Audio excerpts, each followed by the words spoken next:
I can't think of anybody in the world who'd say that going and killing 16, 18 civilians and children is okay anywhere in the world.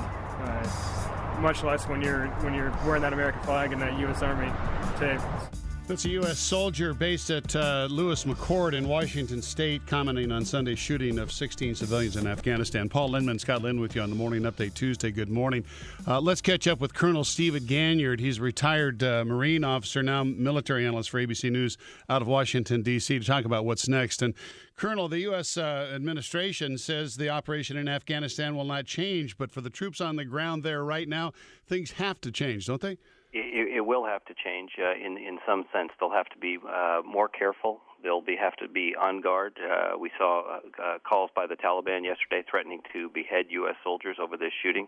So it's going to be very difficult as they go out and have to work again and continue to try and build trust among the villagers who've just suffered this terrible tragedy.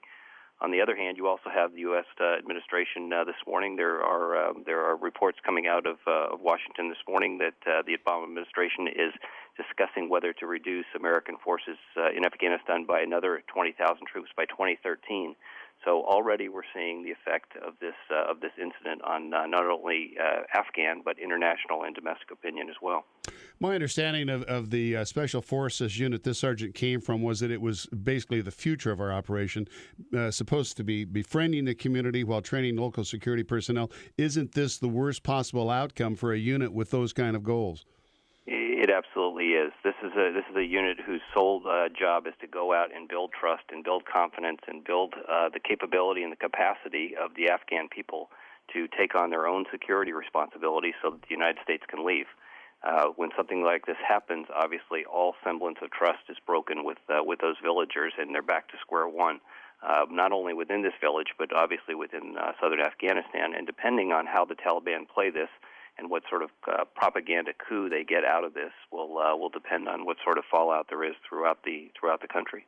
The alleged shooter was based out of Joint Base Lewis McChord in Washington State, a military base with troubled and bloody history. There have been several infamous incidents involving soldiers from Joint Base Lewis McChord just over the last 3 years. How much of a concern is that? Obviously, it'll be something that the Army will need to look at and see if there's trends there. One of the things we know about Fort Lewis is that there've been a lot of folks there who've seen a lot of combat. I think the thing that was most interesting to me is that this staff sergeant has spent almost 4 years now out of the past 10 in combat. And this is not the kind of combat in other wars where you go up to the front, you fight for a couple weeks, you go to the rear, you get some rest, you recuperate a bit. This is an insurgency where you're sitting on a combat outpost, you're getting shot at, you're getting sniped at all day long, you go out on foot patrols and your buddies are getting blown up by stepping on mines. Your vehicles are running over mines and killing people. It's a very, very tough kind of war. You don't see the enemy. You're always on guard. You're always getting shot at.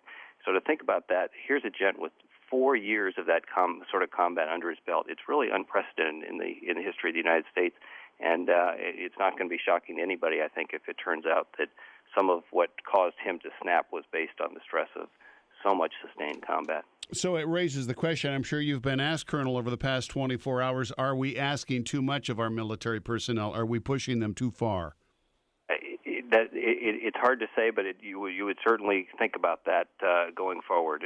Again, this is a war that has gone on for almost 11 years. It's unprecedented in U.S. history. I think if we look back in U.S. history, you could probably have to go back to the Indian Wars in the 1850s or 1860s to see a longer period of conflict, but it certainly wasn't anything what our U.S. forces are seeing now. We certainly have the most combat-capable forces in the world. It's the most powerful and capable military we've had in the history of the country, but we're also wearing our folks out. You just can't go 11 years at war and ask people to go year after year into these very, very tough conditions and expect to keep your best. Colonel Stephen Ganyard, retired as ABC News military analyst now in D.C. Colonel, thank you for talking to us in Portland this morning. Thank you, sir.